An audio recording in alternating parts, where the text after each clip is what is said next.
on 4Music presents a band who in the past 7 years have grown out of obscurity to go on to headline some of the biggest festivals in Europe. They've also doubled their audience with the release of every album and earned a reputation for being original rock rebels.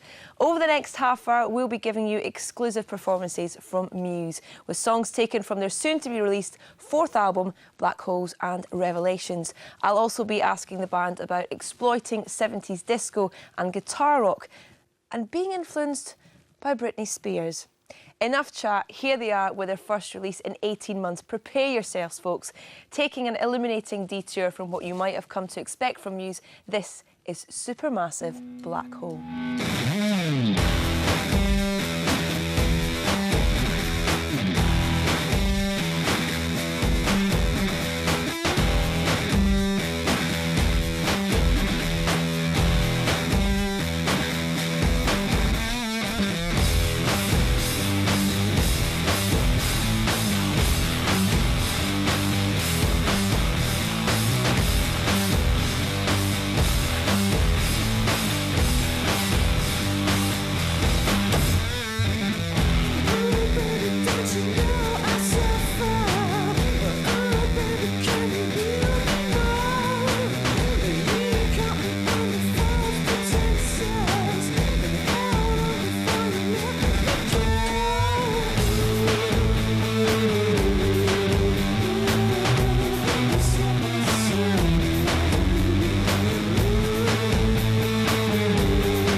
Welcome to 4Music Presents Muse. Don and Matt, how are you? Yeah, good, thanks.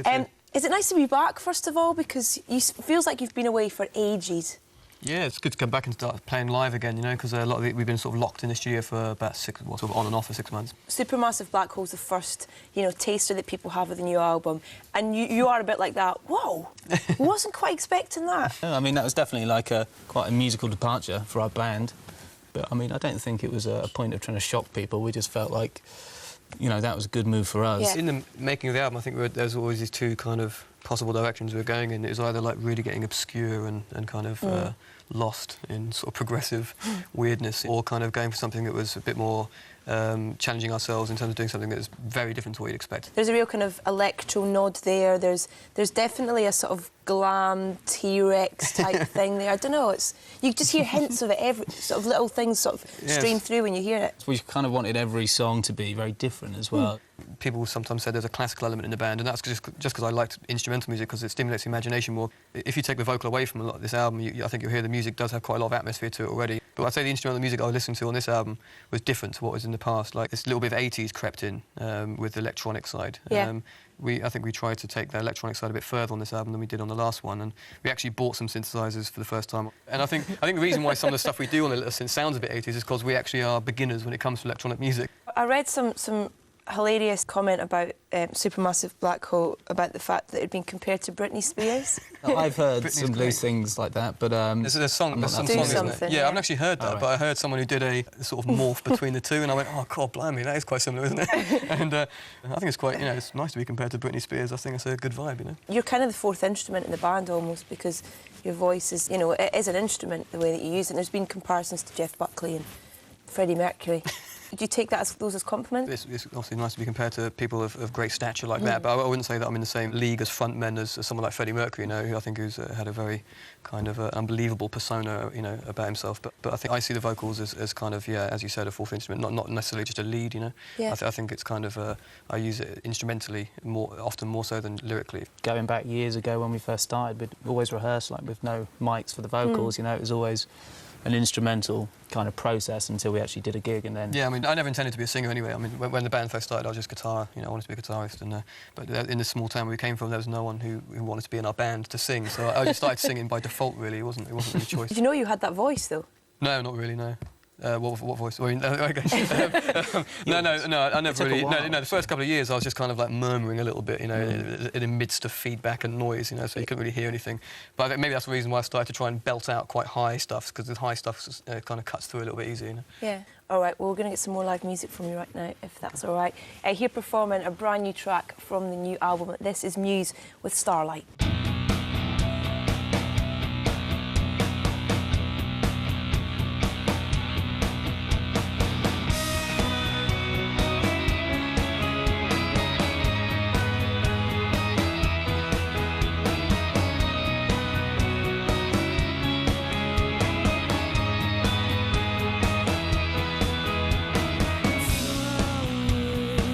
This ship was taking me far away.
Welcome back to 4Music Presents, where I am, of course, joined by alternative rockers Muse. I bet they love that reference. Right, let's go back to the beginning, because I come from a small town, you come from a small town. Was music your release? Like any small town in the world, you know, you can be stuck for things to do, you know, and kind of groups of friends just hang out together and sometimes have fights and Yeah. Drink cider. And drink cider, yeah, and generally get bored. But music was just, of course, you know, it's kind of classic, but it was something fun for us to do and something that felt productive. And, you know, we would do like small kind of gigs around people's houses and play at parties and things, but it was definitely something to kind of keep you off the seafront. Yeah. And keep you away from all those Capri driving Shore skinheads. boys. But you were friends before the band formed. Do you think that's important? I got to know you kind of through the band, didn't I? Really? Yeah, we kind of knew each other around the school, but really... We were definitely a different crowd. Yeah. What crowd were you? I was shell suits. Were you? I was hanging around with the kind of, you know, the rapper types. And I imagine you in a shell suit, Matt. Yeah, it's pretty tough. I've got some pictures. When I first met them, they all had like long hair. They all looked like, you know, Kurt Cobain. Yeah. Basically, I was trying to convince him that I should be in his band. Yeah? Because I went to one of his gigs and watched him play, and there's all these kind of girls there, you know. And I thought it might be good to. I thought it might be good to try and get in there. I was 14, and so I convinced him that I was better than his guitar player, and we joined. But in other words, I think, you know, we became friends through music anyway. Yeah. Can we talk about live, because it's kind of what Muse impressed people by time and time and time again. Do you get nervous still when you perform live? I always get nervous. Yeah. Always. Gig, yeah. Yeah, we always get nervous. I don't think you can't really play if you don't get nervous. I'm not nervous on stage, no. Yeah. But only sort of when you're sort of getting ready to go on stage. You know? It turns into energy as soon as you get on stage. And I That think adrenaline just yeah. kicks in. Where are you looking forward to play most this summer? I guess Reading is a big one for us because we're headlining that Saturday night, and that's just insane. You know, we went there when we were kids. It's like the first festival we went to when we were 16 or something, and here we are. So I mean, that's quite a dream come true, that one. Well, can we get some more live music for you right sure, now? sure. Here they are with more brand new material in the form of Map of the Problematic.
Can I talk about your dad briefly? Yeah, yeah. He was in a band that, was it Tornadoes? Tornadoes, yeah. Who got the first UK band to be #1 in America, yeah. Wow. Single, yeah. Yeah, he was in a band that kind of played quite experimental music for its time, mostly instrumental stuff, and they did back some guy called Billy Fury, but yeah, they played behind him a few times, and they did like a season at Butlins as well, which there's some good stories about.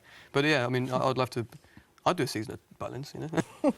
Nights of Sidonia is a 6-minute track. Is it a problem that you have to, I don't know, I suppose it's radio-friendly play, isn't it, for a lot of it? Strange enough, Nights of Sidonia is actually going to be a first single in America, and that's like, yeah, 6.5 minutes long. So It's got a real spaghetti western kind of influence. Is that fair to say? I think we just wanted to make it really, really visual, you know. Yeah. And as soon as we kind of started drawing from that influence, we really wanted to make you just go on this strange visual filmic journey with a song, and it really felt like we hadn't really done that before. But then when we heard the track, and it did sound a bit like a spaghetti western, so we thought we'd put some horse hooves at the front for a laugh, just to kind of push it a little bit, you know.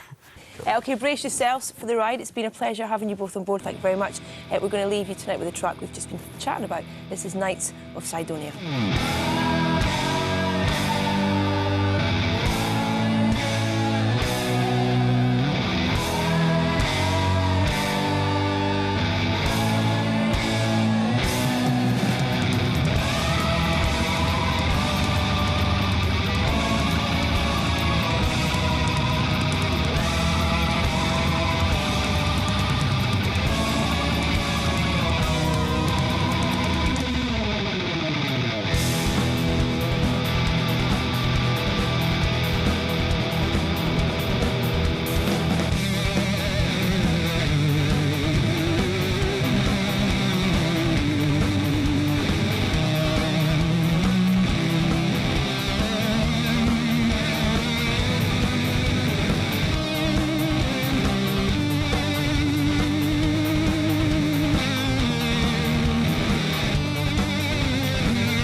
more of the right beat next on 4 with Flaming Lips and a James Dean Bradfield solo on the album chart show.